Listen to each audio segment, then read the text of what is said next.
Bonjour Hervé. Bonjour. Bienvenue donc sur la chaîne Débat l'Instant Réflexion. Nous allons parler ensemble d'un sujet bien précis. Alors, je tiens à dire en début de vidéo, comme je l'ai fait avec Laurence la dernière fois, et à contrario de Laurence la dernière fois, nous ne nous connaissons pas. Pas du tout. Voilà, donc on a la chance d'être en commun sur certains groupes Facebook où on a pu discuter ensemble et tu as abordé toi un sujet qui était, je trouvais moi très intéressant et je t'ai demandé si tu serais d'accord pour nous en parler donc de ta passion sur une vidéo que moi je mettrai en ligne. Exactement. Voilà, donc Hervé, peux-tu nous parler de cette passion? Alors déjà, comment ça s'appelle? Alors, cette passion que j'ai découvert il y a très peu de temps, enfin on va dire 2-3 ans, c'est la généalogie, qui est une passion partagée par je vais dire, je pense sans me tromper, des millions de Français, des millions de gens et encore plus à travers le monde. Cette passion qui nous pousse à rechercher nos origines, nos ancêtres. Donc, disons que ça faisait, moi depuis toujours, depuis tout petit, je me disais, mais d'où vient la famille, d'où elle vient, mais sans plus. Il faut quand même savoir qu'avant l'avènement des réseaux, d'Internet, du numérique et tout ça, faire des recherches généalogiques était très compliqué. Il fallait contacter ou se déplacer dans les communes, dans les archives départementales. Quand on a des familles qui viennent de loin, qui sont originaires d'un peu partout en France, voire dans le monde, c'était quasiment impossible. Pour ma part, j'ai bénéficié du travail fait par mon oncle il y a peut-être 30 ou 40 ans, voire peut-être même plus, qui avait fait toute la branche maternelle, enfin pour moi maternelle de ma famille, et qui était remontée relativement loin, on va dire au début du 19e siècle, et il avait été un peu coincé parce que une bonne partie de la famille était d'origine belge. Enfin, on va dire les 3/4 de ma famille maternelle est d'origine belge, à la fois flamande et wallonne, donc des archives en français, en flamand et en latin.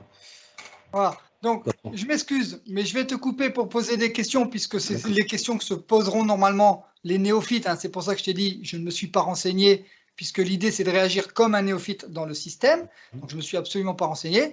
Et là, la première question qui me vient, c'est effectivement, tu parles de langues différentes. Donc, effectivement, quand on a des origines familiales qui viennent d'un autre pays, on se retrouve confronté, du coup, à des problèmes de papier, de langue, d'accès à ces papiers. Alors, pour la langue, c'est relativement facile parce qu'il y a des mots qu'on retrouve un peu partout et qu'on sait qu'on va trouver dans les actes d'état civil, qui sont naissance, mariage, baptême, décès, inhumation, père, mère, oncle, tante. Donc, c'est des mots qu'on retrouve, on apprend très vite à les reconnaître, même si on ne connaît pas la langue. Ensuite, il y a des noms de métiers. Bon, après, il suffit d'avoir un traducteur et on trouve. Donc ça, je dirais que c'est pas la langue le plus gros problème. On arrive à s'en sortir, au moins avec les langues latines, hein, enfin les langues avec des caractères latins. Pour les autres langues, je ne suis pas encore, j'ai pas encore été confronté à ce problème et je pense que je ne le serai jamais. Pour la France, c'est relativement simple puisque depuis l'édit de Villers-Cotterêts de François Ier en 1539, si je ne me trompe pas, il faudra vérifier. C'est bien, tu mets le conditionnel, c'est bien. Pour la date, hein, tous les actes d'état civil rédigés en France, enfin dans le Royaume de France, devaient être écrits dans le français du roi. Donc, même dans les régions comme en Bretagne, en Occitanie, en Provence, en Alsace, enfin tout ce qui dépendait du Royaume de France, les actes sont rédigés en français. D'accord. Donc là, tu as répondu au problème de la langue, enfin au problème du coup qui n'est pas vraiment existant. Bon, ça c'est pour la langue. Maintenant, alors j'ai dit papier, c'est pas bien. J'aurais dû dire document, je pense. Oui, enfin, Archive, je ne sais pas. archives, documents. D'accord. Alors, comme je le disais tout à l'heure, avant l'avènement d'Internet, ces archives, ces documents étaient soit dans les mairies d'origine de ces documents, soit aux archives départementales dont la famille était originaire. Donc, ce que faisaient autrefois les généalogistes, et ce n'était pas toujours évident pour eux, ils envoyaient un courrier à la mairie, au service d'état civil de la mairie, avec une enveloppe affranchie pour la réponse, en demandant « Je suis le descendant de monsieur ou madame une telle, pouvez-vous me retranscrire son acte de naissance, son acte de mariage, son acte de décès ?» en précisant bien sûr les dates et les... Alors, c'était faisable ou pas faisable, les mairies répondaient ou pas, donc après, les généalogistes professionnels ou plus pointus pouvaient demander à accéder aux archives départementales, et dans ces cas-là, il fallait prendre des rendez-vous dans les archives départementales. Donc moi, c'est un travail que je n'ai jamais fait, puisque moi, j'ai commencé à m'intéresser à la généalogie vraiment qu'il y a environ 2-3 ans. Donc je parlais là de mon oncle maternel qui a fait le travail pour le côté maternel, et pour mon côté paternel, j'ai mon frère et ma cousine qui avaient eux aussi, il y a une dizaine d'années, fait tout le travail sur ma famille paternelle. Et pareil, ils étaient arrivés, alors eux, dans le petit village du Tarn, ils étaient remontés à un ancêtre qui était décédé à l'époque d'Henri IV. Et pour une autre branche de la famille, en fait, la branche patronymique, là, on s'est rendu compte que c'était un petit village des Alpes, de l'Isère, exactement au-dessus de Grenoble, et où toute ma famille de mon nom patronymique, Durand, donc, est originaire. Donc là, ils étaient remontés aussi à peu près au XVIIIe siècle. D'accord. Donc, j'aurais peut-être dû commencer par ça. Justement, je t'avais demandé au début comment on en arrive à se demander pourquoi, qui sont nos ancêtres, etc. Donc, on va quand même le préciser. Tu n'es pas un professionnel. D'ailleurs, tu l'as sous-entendu là, hein, puisque ça fait que 2-3 ans que tu as fait un peu ce travail. Tu es un passionné. Tu as fait ça par passion, par loisir, hein. Tu n'es pas un professionnel, ça fait pas 40 ans que tu es dans le métier de généalogiste. Soyons clairs là-dessus. Moi, je t'ai demandé justement, c'était ce qui m'intéressait, d'avoir ton expérience. Hein. Comment Monsieur Lambda, et c'est ça qui m'intéressait, tu vois, c'est la vision là, comment Monsieur Lambda peut se dire tout à coup, tiens, je veux savoir qui étaient mes ascendants, donc du coup, et je vais creuser, je vais récupérer ce qui a déjà été fait, etc. Donc on est vraiment sur cette démarche-là, et c'est là où moi je trouve que c'est très intéressant, parce que si on parle d'un généalogiste qui fait ça par métier, on va me dire c'est son métier, il fait son boulot. Toi, tu as fait ça par volonté pure, et ça veut aussi dire que les gens qui vont regarder peut-être cette vidéo, peut-être ils auront cette démarche, de se dire mais oui, attends, mais moi aussi du coup, est-ce que je peux savoir comment je peux savoir, est-ce que je peux savoir qui étaient mes ascendants, mes ancêtres? Et c'est là où je trouve que c'est très intéressant. Donc, c'est leur dire que oui, on n'a pas besoin d'être généalogiste pour le faire, qu'on peut le faire par passion, que c'est un travail, je suppose, méthodique. Donc, ça, tu nous en donneras les clés générales, bien sûr, hein, puisque ce n'est pas une vidéo de 4 heures non plus qu'on va faire, mais tu vas nous donner des pistes. Mais c'est ça l'idée, hein, c'est vraiment de dire, si tu t'adresses vraiment à un novice dans le domaine et qui se dit, ben tiens, moi aussi, je veux le faire, la démarche, comment elle vient, quels sont les pièges? Tu m'as parlé d'ailleurs d'une chose qui m'intéresse bien sûr forcément beaucoup, c'est le côté zététicien. Tu m'as parlé de fake news, d'idées reçues, sur ces domaines-là. On en parlera aussi. Donc, soyons clairs, tu n'es pas un professionnel, tu as fait ça de toi-même sur ton temps et en tant que loisir. Voilà. Tu as répondu à ma question sur la langue. J'aimerais maintenant que tu me répondes à la deuxième partie de la question. Quelles sont les problématiques qu'on peut rencontrer, ou est-ce que toi tu en as rencontré d'ailleurs, si les gens viennent de plus loin, extra-européens par exemple, etc. Parce que je suppose que dans tous les pays du monde, l'état civil, c'est pas ce qu'il est en France. Alors, moi, j'ai pas vraiment pour le moment rencontré de problème. Enfin, je me suis pas encore attaché aux zones qui pouvaient poser problème. Je pense pour le moment, je me suis resté sur le territoire français. Donc, sur le territoire français, il n'y a pas de problème. Toutes les archives sont disponibles depuis l'origine des archives jusqu'environ 1905, 1910, puisque les archives sont rendues publiques au bout d'un siècle. Ah, déjà, Donc, c'est une bonne info. donc un des premiers points à savoir quand on veut commencer sa généalogie, c'est que si on a il faut réussir à trouver, je vais dire, un arrière-grand-parent qui est né au plus tard vers 1905. D'accord. Bah, tu vois, ça, c'est une info qui est, je Un pense, très grand-parent ou un intéressante. arrière-grand-parent, ce qui va permettre de commencer. Si on n'a aucune connaissance du lieu, si on n'a pas aucun papier sur son lieu de naissance, sa date de naissance avant 1905, ça va être très compliqué. Ça veut dire que dans ces cas-là, il faut se rendre dans la commune de départ, de naissance ou de mariage de ces gens pour trouver un acte qui permette d'arriver avant 1905. C'est à peu près la date actuelle, selon les départements. Il y a des départements, ça va être 1902, des départements 1912. Enfin, il faut arriver dans cette période, cette première décennie du XXe siècle. Ensuite, c'est très simple. Toutes les archives départementales en France sont archivées, sont sur le réseau, sur Internet, et sont accessibles gratuitement. Ça, c'est intéressant à noter aussi, gratuitement pour tous les gens qui veulent y accéder. On tape archives départementales, actes d'état civil. Après, selon les sites, selon les départements, c'est plus ou moins convivial, mais on y arrive. D'accord. Donc ça, tu vois, c'est aussi des informations très intéressantes que tu donnes là pour quelqu'un qui voudrait se lancer. Effectivement, où on trouve ces documents, les années, alors ça c'est très intéressant. Moi, je ne savais pas non plus que les états civils, tout ça, étaient ouverts à partir d'une certaine date. Je pensais que c'était forcément accessible, moi, tu vois. Je pensais que c'était public. Ils sont accessibles, mais ils ne sont pas mis sur Internet. D'accord. Ils sont accessibles aux archives départementales ou dans les... Voilà. D'accord. Mais ils Donc sont sur pas... place. Mais sur place, voilà. D'accord, c'est ça. C'est-à-dire que moi, par exemple, s'il me manque un ancêtre, je vais dire dans le Puy-de-Dôme, qui est dans les années 1910-1920, il faut que je me rende aux archives départementales du Puy-de-Dôme pour pouvoir accéder avec... Voilà.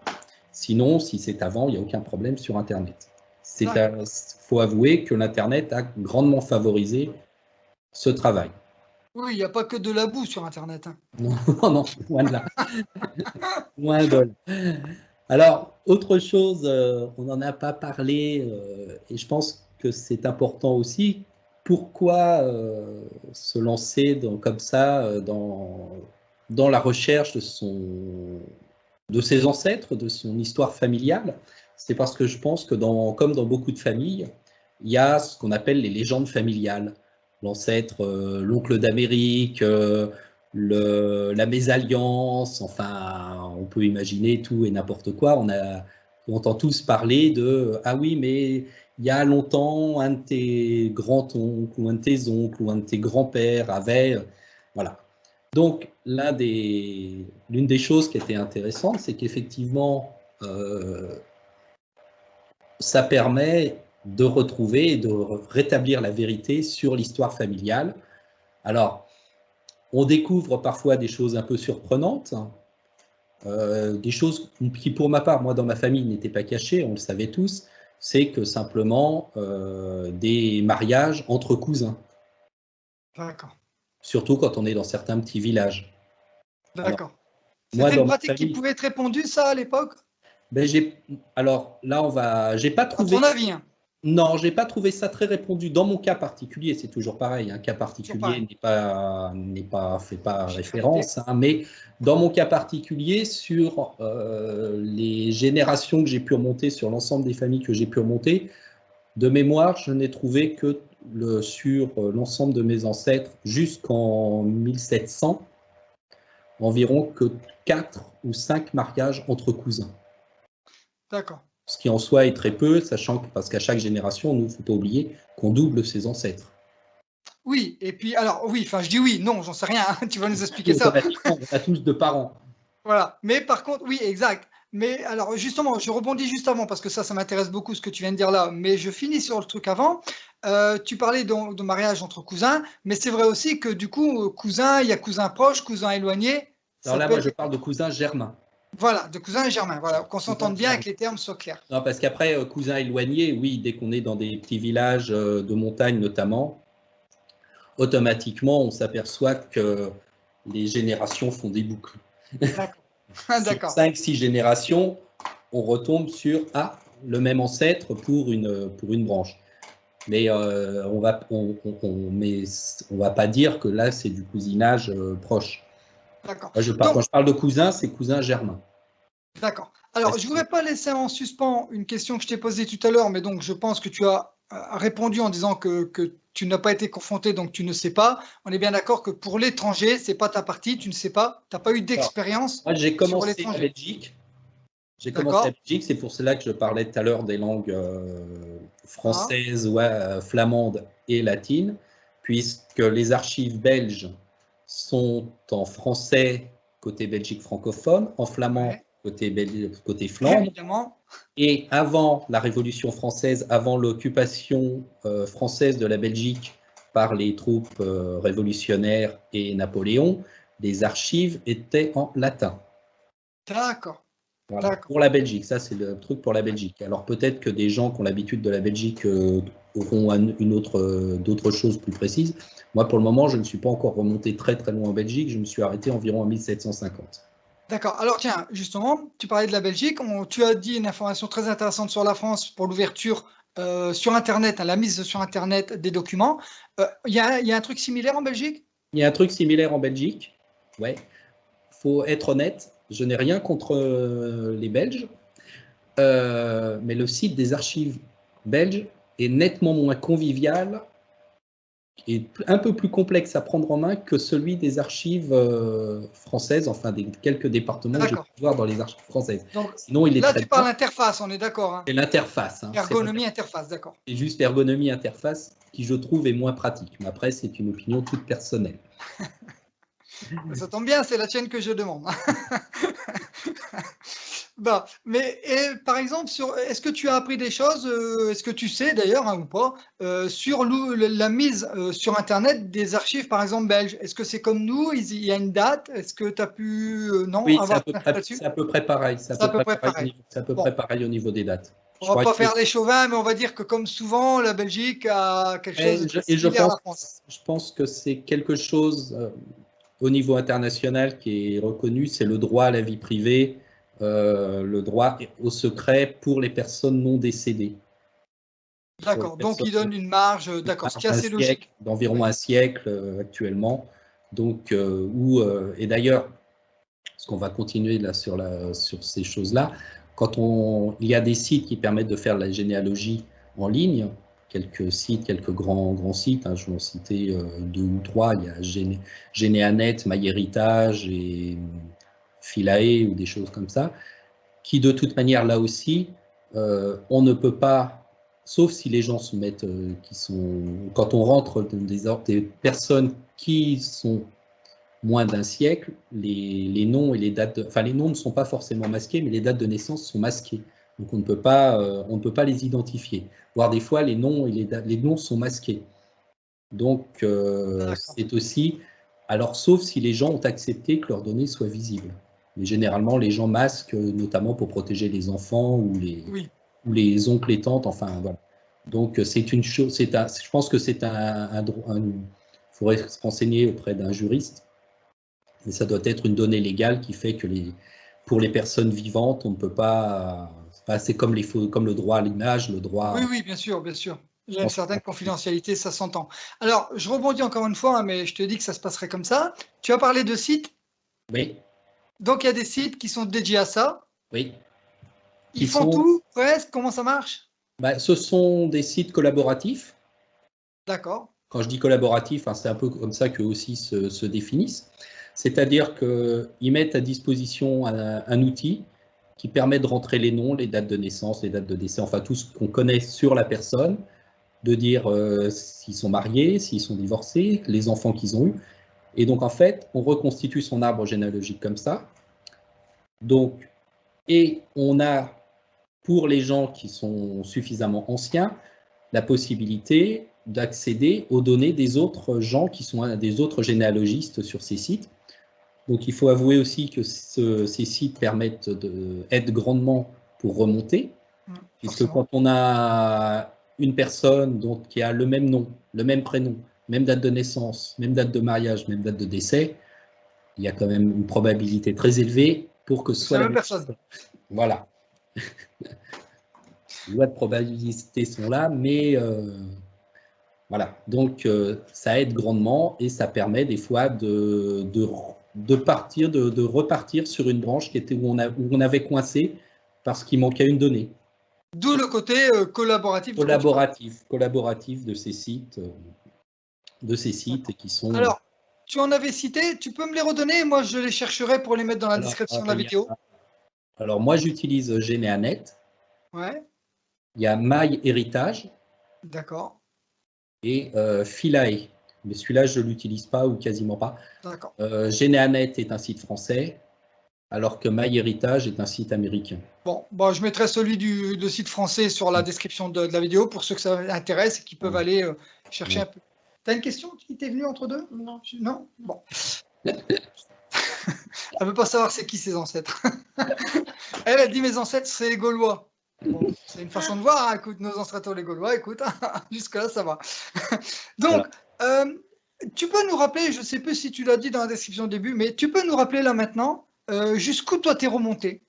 Alors, avec des données sûres et fiables, 1620, peut-être quelques-uns fin 16e siècle, avec des données fiables dont j'ai un acte de décès ou un acte de naissance fiable, enfin que j'ai pu retrouver sur Internet, sur les sites des archives départementales concernées. De toute manière, en France, on peut difficilement remonter plus loin, sauf si on a la chance de tomber sur un ancêtre issu d'une famille de la noblesse, où son arbre généalogique est connu. Et dans ces cas-là, moi, ça m'est arrivé pour deux branches à peu près au milieu des années fin des années 1600, deux branches où je suis tombé sur des ancêtres issus de la noblesse et qui donc là, de toute manière, permettent de remonter comme tous les Français jusqu'à Charlemagne. D'accord, d'accord, très bien. Puisque là, c'est une question de statistique aussi. Tous les Français descendent de Charlemagne. Enfin, tous les Français issus d'Européens. Et quand on dit tous les Français, on peut même élargir à tous les Européens, tous les pays européens de France, d'Allemagne, de Belgique, d'Italie, descendent de Charlemagne. Parce que c'est une loi des grands nombres. Chaque génération, on double ses ancêtres.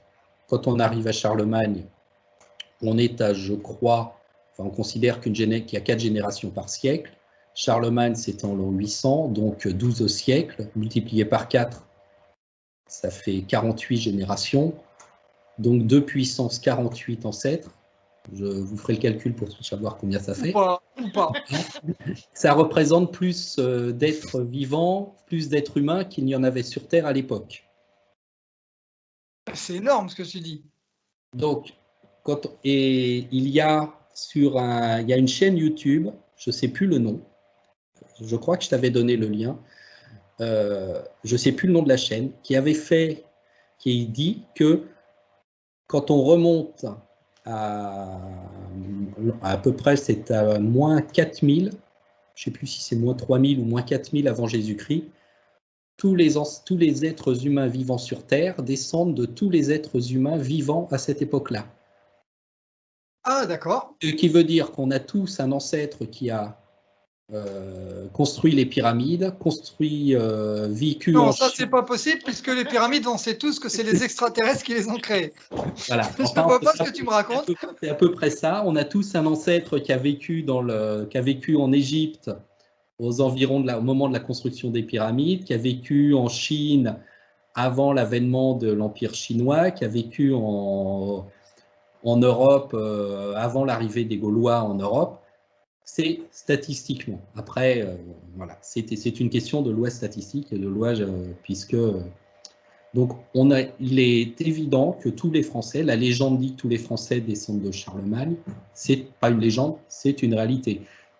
Ah, donc quand le voyant te dit que tu as dans tes descendants quelqu'un qui est issu de la royauté ou de l'Empire, c'est forcément presque vrai, de toutes les manières. C'est forcément presque vrai. Ouais, j'aurais dû me faire voyant. J'ai raté ma vocation. C'est forcément presque vrai, puisque quasiment, il est impossible que, de toute manière, on est tous, de toute manière, à un moment, on est tous issus d'une même personne. Enfin, puisqu'on n'est pas suffisamment nombreux pour avoir des ancêtres. Enfin, à l'époque, il n'y avait pas suffisamment d'êtres humains sur Terre pour qu'on soit tous de branches différentes. Ah bah, c'était super intéressant. Alors encore une fois, je vais rebondir. Tu as dit quelque chose qui m'a interpellé, hein, forcément, encore une fois, c'est mes défauts. Tu as parlé de documents fiables. Oui, parce que quand Alors, je qu'est-ce que dis tu voulais dire? documents fiables, c'est-à-dire archives qu'on peut retrouver, c'est-à-dire pas uniquement le on dit comme on dit, le machin, un tel, c'est le fils de machin, qu'est le fils, ou voilà. D'ailleurs, c'est un petit peu pour ça que je parlais de légende familiale au début. C'est effectivement, on entend dire ah oui, mais on a un ancêtre qui serait ou qui est le troisième fils ou le quatrième fils du comte machin, mais on n'a plus le titre, voilà. Et en faisant ces démarches, on se rend compte que ça peut être vrai, ou c'est une histoire complètement inventée par un ancêtre, par un arrière-grand-père qui voulait se faire mousser. Voilà, enfin, c'est un peu ça, ou un petit peu comme on avait à certaines époques, des gens qui rajoutent des 2 sur leur patronyme et qui n'ont aucune noblesse. D'accord. Mais sinon, des gens qui montent sur leur personne, on en a aussi encore beaucoup aujourd'hui, hein, je ne donnerai pas de nom, mais j'en connais quelques-uns. Hervé, est-ce que tu as envie d'ajouter quelque chose sur tout ce qui a été dit là? Est-ce qu'il y a encore des choses où il faut mettre l'accent pour, encore une fois, hein, toujours, si un néophyte voit la vidéo et se dit, mais tiens, moi, je vais le faire ça. Ça, allez, ça me prend, je le fais. Qu'est-ce qu'il fait? Bah, qu'est-ce qu'il fait? On va reprendre ce que j'ai dit depuis le début, hein, ça va être toujours Mhm. bien de le redire, c'est se trouver un ancêtre, grand-parent, arrière-grand-parent, qui est né Avant avant, 1905? avant 1905, vraiment au début du 20e, fin du 19e, savoir où il est né, tomber sur les archives, trouver ses actes d'état civil, et puis après, la machine est lancée, il n'y a plus qu'à. Il n'y a plus qu'à. Alors, après, ce qu'il faut se méfier, c'est les homonymes.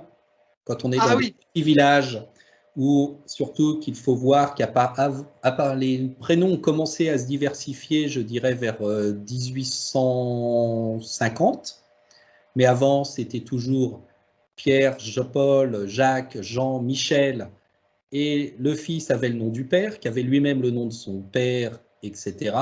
Donc on se retrouve avec 3 ou 4 générations de personnes qui ont le même nom de famille, le même prénom. Donc savoir qui est qui, pas toujours évident. Et encore, quand il n'y a qu'une seule fois ce nom dans un même village, c'est facile, mais quand ce nom est porté par la moitié du village, oui, c'est compliqué.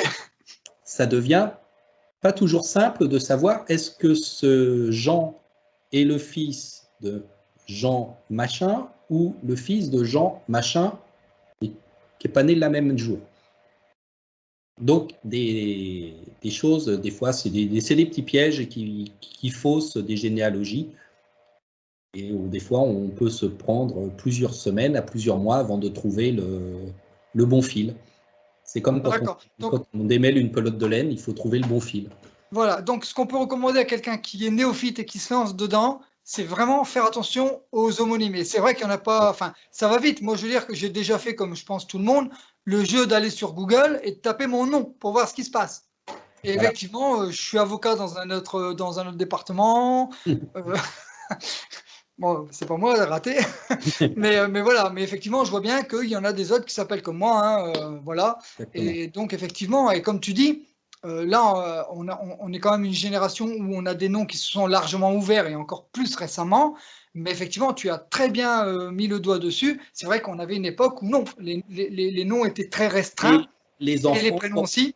les enfants portaient le nom du père ou du grand-père ou le nom du parrain ou de la marraine. Enfin, et pour les filles, le nom de la mère ou de la grand-mère. Donc, les prénoms, oui, étaient très restreints. On se baladait, on se trouve avec une dizaine de prénoms masculins et une dizaine de prénoms féminins. Et la Donc, ça donne vite. diversification commence à peu près au 19e et surtout au milieu du 19e siècle et après encore plus au début du 20e siècle. Et maintenant, c'est le délire total. Oui. Oui. C'est super intéressant, tu vois, on a débordé, on est reparti un peu, on pensait repartir en arrière, mais regarde, on a une donnée qui est revenue très intéressante. Deux choses très intéressantes, tu as dit faire gaffe aux homonymes, mais aussi on a parlé de l'ouverture des prénoms, ce qui est pas con. Il y a plein de gens, enfin, les jeunes générations, je me dis qu'un petit jeune, hein, bon, moi j'ai quasiment 50 ans, un petit jeune qui regarde cette vidéo ne comprendrait peut-être pas ce qu'on est en train de dire là, en fait. Voilà. Mais c'est vrai qu'à l'époque, c'était pas comme ça. Il y a encore pas très longtemps, on pouvait pas donner le nom qu'on voulait à l'enfant et l'état civil avait le droit, hein, de Et, refuser. et ce qui est très impressionnant, ce qui est très surprenant et qui choquerait beaucoup aujourd'hui, c'est que l'état civil français, et je ne sais pas si c'était comme ça dans les autres pays, mais francisait les noms et les prénoms étrangers. C'est-à-dire qu'un émigré italien qui arrivait sous le prénom de Giovanni, lors de son mariage, il va être retranscrit comme étant Jean. Voilà. Si Ah c'est ouais. un Pietro, ça va être un Pierre. Donc, à l'état civil français, jusqu'au début du XXe siècle, les prénoms italiens, espagnols, portugais, parce que moi, c'est des prénoms sur lesquels je me suis retrouvé, puisque je suis plutôt du sud-est, enfin sud-est et sud-ouest, donc étaient francisés. Et les noms de famille étaient francisés. Ah, c'est énorme. Les noms de famille étaient francisés. Alors, là, j'ai pas de nom italien qui me viennent, mais par exemple, un Corenos avec OZ va être francisé. Alors, et là où la francisation est parfois surprenante, c'est que d'un acte civil à l'autre, pour des frères et sœurs ou selon la naissance ou le mariage ou le décès, par exemple, je vais dire Corenos avec un Z à la fin. En français, il va être Coreno O tout simple, mais il peut être AUD. Ah oui, Donc là, phonétiquement plutôt que d'accord. là aussi, on peut s'apercevoir que les noms, la phonétique était plus importante que la graphie, que l'orthographe. Et même pour les noms français. Même pour les noms français. C'est Un, énorme. comment je vais, par exemple, qu'est-ce que je vais trouver comme nom? Mettons un Rochat. R-O-C-H-A. En français, enfin phonétiquement, Rochat. On va pouvoir le trouver Rochat sans, comme ça, avec un T ou avec un S. Et ça, c'était au bon gré de celui qui retranscrivait le texte à ce moment-là. Voilà. Ah, il comprenait pas, il lisait notre entrée de l'os. Voilà. C'est Voilà. ça. Et quand on se prononçait, et ce qui est impressionnant, ce qu'il faut se méfier aussi, c'est quand on arrive au moment de un peu à la fin du 18e et pendant la Révolution, les S et les F qui s'écrivaient pareil. Donc on a un nom qui va être par exemple Dussert. Mais Dussert, comment on va l'écrire? Plein de possibilités. Puis à un moment, on va le voir écrit Dufer. Et après la Révolution, quand le S et le F redeviennent différents, il y a une partie de la famille qui va s'appeler Dufer et l'autre partie qui va s'appeler Dussert. D'accord. Alors, tu vois, tu m'as rappelé du coup, en parlant de la Révolution, tu m'as rappelé la question que j'avais tout à l'heure et que j'ai oubliée, et qui est revenue du coup. C'est effectivement, y a-t-il, et le sais-tu, un impact des événements majeurs sociétaux qu'on retrouve dans ces recherches? Par exemple, tu as parlé de la Révolution, mais par exemple, la Seconde Guerre mondiale, est-ce que ces gros moments, de ces gros événements, ces grosses perturbations, elles doivent avoir un impact, c'est pas possible Alors, autrement. la Révolution, le seul impact, c'est l'adoption du calendrier révolutionnaire, Ah, donc ce qui change les dates, ce qui change les dates, donc de bravo. 1792 à 1804, 1806 à peu près, 1792-1806, Et où oui, comme les on a eu actes des changements de calendrier, sont oui, on le écrits. rappelle parce que bon, nous, ça paraît évident, mais je m'excuse, je te coupe. Mais on rappelle qu'effectivement, la France, notamment, puisque nous, on est français, on parle de la France, on a eu plusieurs types de calendriers différents qui ont été adoptés. Et c'est vrai que, comme tu dis, bon, aujourd'hui, on est ce qu'on est aujourd'hui, mais si on regarde avant, on a eu différents calendriers, donc les calendriers euh, grégoriens, si ma mémoire est bon, républicains, Et il on y est en a revenu d'autres. au calendrier grégorien en 1806. Voilà. Et donc ça complique la recherche aussi. Bah, disons que c'est pas intuitif quand on voit quelqu'un qui est né le 18 Frimaire en 12. C'est quelle date? Frimaire. Frimaire. À la mer. Ouais, là, là. Frimaire ou en 6, ça correspond à quelle date? Donc, quand on est dedans, ça va, on arrive à peu près à situer, mais c'est bien d'avoir le convertisseur de date à côté pour pouvoir retrouver. Il y a ça.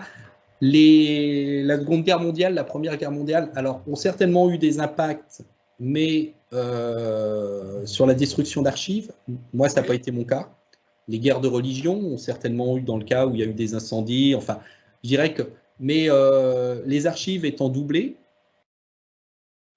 Qu'est-ce que tu veux dire par les archives étant doublées? C'est-à-dire que dans les archives, il y a les archives étaient, il y avait un fascicule qui était conservé dans la commune d'origine et un autre qui chaque fin d'année était envoyé. Alors avant la Révolution, au niveau des tribunaux, enfin et toujours au niveau des tribunaux locaux et dont dépendaient les communes, des seigneuries, enfin des grandes et après la Révolution, c'était envoyé aux préfectures. Donc il y a une base archive en préfecture et une base archive en mairie. D'accord. Donc ça oui, donc ça a pu permettre l'impact de la destruction moins fort. Après, j'imagine que dans les régions qui ont été fortement impactées par la Première Guerre mondiale ou la Seconde Guerre mondiale, il y a eu des archives qui ont été perdues. Dans les régions qui ont été impactées par les guerres sous Louis XIV, napoléoniennes, alors là, on est plus sur les régions frontalières du nord et de l'est de la France. Il y a certainement peut-être eu un impact. Quand il y a eu des incendies dans les archives, effectivement, mais là, ça a certainement eu des impacts. C'est vrai qu'effectivement, on s'aperçoit qu'il manque des données, des fois, où il manque des trous de 10 ans dans les archives, notamment quand on est en fin du 16e, début du 17e ou même début du 18e. D'accord. Donc là, c'est quoi le plus souvent qui est impacté? C'est des mariages, là, par exemple, qui Non, va plus manquer? c'est l'intégralité des archives. Ça peut être naissance, mariage, enterrement. Ça dépend du document qui a été perdu, des documents qui ont été perdus. Alors, est-ce que c'est des documents perdus ou des documents qui n'ont pas encore été retrouvés ou qui n'ont pas encore été archivés?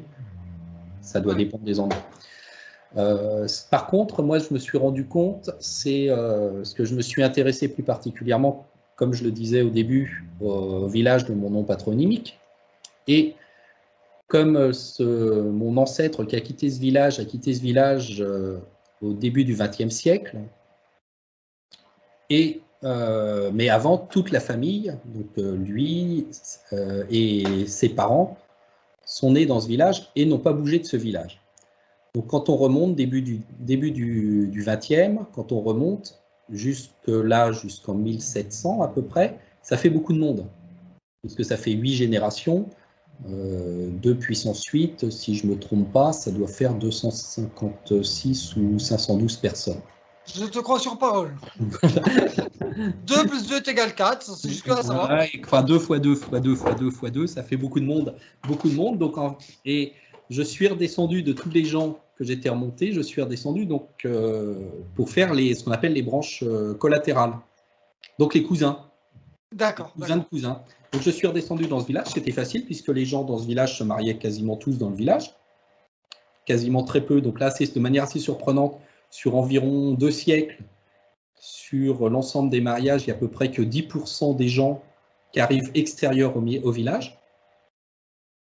C'est énorme. C'est très peu. Et en réalité, très peu de mariages, comme on disait, très peu de mariages consanguins, de mariages de cousins germains. Des cousins au 4e, 5e degré, oui, mais très peu de... Et je me suis rendu compte qu'on voit, par exemple, les épisodes climatiques. Les hivers très froids. Les hivers très froids, où d'un seul coup, il y a une augmentation de décès. Une augmentation du nombre de décès. Les épidémies, notamment sur ce village, on voit très bien l'épidémie de choléra qui a touché une partie de la France dans les années 1850, entre 1850 et 1860, où pendant 2 ans, au lieu d'avoir en moyenne 70 morts par an, ils sont montés à 150 morts par an. D'accord, mais tu vois, c'est des infos extrêmement intéressantes en fait. Doublement de la mortalité pendant 2 ans. D'accord. C'est énorme. Et sur le coup, j'ai été regardé, j'ai été me renseigner, j'ai vu la date, et j'ai vu qu'il y avait eu une épidémie de choléra en France à ce moment-là. D'accord. Bien, Hervé, on a duré beaucoup plus longtemps que prévu, mais c'est tellement intéressant et j'ai même appris beaucoup plus de choses que je m'attendais à en apprendre. Donc, je te remercie beaucoup. Juste avant Alors, de finir, peut-être vas-y. un dernier point peut-être qui peut être intéressant, et C'est pour casser le dos à certaines idées reçues, ça, j'aime bien, moi. les gens autrefois au 16e, enfin on va dire 17e, 18e siècle, ne vivaient pas moins vieux qu'on ne vit aujourd'hui. D'accord. L'espérance de vie moyenne était peut-être de 40, 40, de 45 ans, sauf qu'on s'aperçoit que les gens qui vivaient, moi j'ai fait ça avec mes ancêtres, je me suis amusé à prendre tous mes ancêtres, donc qui avaient donc été nés, s'étaient mariés, avaient eu des enfants. Donc, mes ancêtres directs, l'âge moyen de mes ancêtres directs est d'environ 65 ans au décès. Quel que, Ah ouais. quel que soit, que ce soit des gens qui sont nés en 1700 ou des gens qui sont nés en 1850. Ou même, enfin, sauf là, la dernière génération qui avait vraiment explosé tous les scores, puisque là maintenant on est sur des espérances de vie de 80 ans, mais mes grands-parents, mes arrière-grands-parents, et avant, c'était une moyenne d'âge au décès de 65 ans. Alors effectivement, avec des gens qui meurent plus jeunes, mais des gens qui atteignent au XVIIIe siècle allègrement l'âge de 95, voire 100 ans. Oui, oui, je Il y pense avait qu'en fait, je ceux pense qui que c'est là où survivaient, ça se joue, en fait. Il y a aussi des gens qui mouraient beaucoup plus facilement plus jeunes avant, beaucoup de ne serait-ce mortalité qu'avec la infantile. mortalité des maladies infantiles, et Oui, qui faussent un peu la beaucoup de, donnée. Mais c'est très intéressant. beaucoup de mortalité infantile qui fausse du coup, qui biaise du coup Mm. cette espérance de vie, mais l'âge des gens qui survivaient vivaient, et à 40 ans, ils n'étaient pas vieux. À 40 ans, les hommes se remariaient et avaient des enfants. Ouais, ouais, À d'accord. 35 ans, des femmes veuves se remariaient et avaient des enfants. D'accord. Alors que maintenant, 35 ans, si elle divorce, elle a l'impression d'être au bout de sa vie, la dame. Les hommes aussi, certains. Aussi, pire, pire. Euh, Autre chose, moi, que j'ai remarqué, c'est que quasiment les gens se mariaient en moyenne aux environs de 25 ans. D'accord. Les gens ne se mariaient pas forcément beaucoup plus jeunes au XVIIIe siècle qu'aujourd'hui. Ah, moi, j'aurais cru. Tu vois, c'est une idée reçue que Très, j'avais en tête. très peu de mariages, Bah ouais. très peu de mariages avant 20 ans, Ah bah tu vois, aussi bien chez les hommes que chez les femmes. c'est très intéressant. Et les mariages avant 20 ans, on s'aperçoit que 3 mois après, il y a un bébé qui arrive. Donc Ça en allait fait, très vite. c'est le mariage pour légitimer l'enfant. Oui, ah, c'est top. Puisque avant, c'est vrai que bon, il y avait pas. Là aussi, on a parlé tout à l'heure hein, de l'ouverture par rapport au prénom, au nom, on a parlé de tout ça. Et c'est vrai qu'il y a aussi les données qui font que, effectivement, il y avait les mœurs qui entraient en jeu aussi. Voilà. Effectivement, si aujourd'hui, si on se marie avec un bébé, à part chez des gens très radicaux, c'est plus très gênant aujourd'hui. Mais avant, c'est vrai que c'était pas ça. C'est comme les prénoms, hein, ça pourrait choquer les gens de jeunes générations, mais avant, effectivement, c'était pas ça. Il fallait absolument qu'on se marie. Il était hors de question d'avoir un bébé hors mariage, effectivement. Mariage. C'était mal vu d'avoir un bébé hors mariage, et surtout pour la femme, la jeune femme, ou des fois, on voit des bébés hors mariage arriver, c'est de manière amusante, de femmes veuves, et on découvre un an après on voit un an après dans les archives, dans les actes d'état civil, un bébé né de madame Attel et de père inconnu. D'accord. Voilà, donc, Oui, bah oui. et donc, mais c'est vrai que c'est des choses qui arrivaient et qui étaient gênants par rapport à l'époque, qui ne le sont beaucoup moins maintenant. Eh bien, c'était super intéressant. Voilà. Hervé, je te remercie grandement Ben, merci à euh, vous. d'avoir pris le temps de nous parler de ça. J'espère que les gens vont être aussi, enfin ceux qui s'intéressent et qui vont regarder ce sujet, j'espère qu'ils vont être aussi soufflés que moi par certaines informations que tu as données. Hein, ça a été le cas avec Laurence où j'ai appris des trucs incroyables. Et là aussi, hein, comme quoi, euh, on- il faut s'intéresser à tous les sujets. Il y a toujours à apprendre. Voilà. Et Et il là, faut être gourmand, il faut être gourmand d'informations. là, ce que je dis, c'est des informations que je donne qui correspondent aux recherches que j'ai effectuées concernant ma famille et qui ne sont pas forcément généralisables pour tout le On est monde. d'accord. Mais globalement, certain nombre de choses qui doivent pas être, quand on arrive sur avoir plus de 2000 personnes, je pense qu'on peut commencer à faire à faire pas On va faire parler un généraliser, peu les chiffres. on peut faire parler un peu les chiffres. D'accord. Eh bien, Hervé, merci beaucoup. Merci à toi. Bonne continuation. Et puis, le temps de faire le montage et cette vidéo sera en ligne. Ok, merci.